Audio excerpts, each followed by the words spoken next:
y'all. Chili oil, $10. I will make my own. Do you hear me? I put some little seasons in the skillet.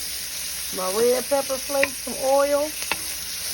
I'll make my own chili oil. That's crazy. This looks good, y'all. Oh, this looks good. All right. I added some coconut aminos and a little gluten-free soy sauce to this. I'm gonna add spinach in here in a minute. I was gonna do like a lo mein because I decided to go with spaghetti, but I don't really want to do all that extra stuff this morning because I don't have a whole lot of time. So I'm just gonna make this simple and good. I'll be back. I'm gonna add coconut milk to this. I'm debating if I want to add tomatoes in here, but I'll let you guys know what I decide.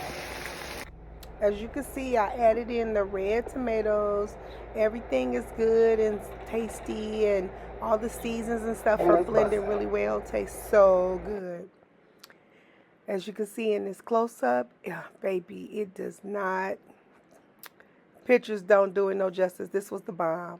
And I went ahead at the end and decided I do want the spinach, added in the spinach, and it was chef's kiss. It was all it needed to complete the dish.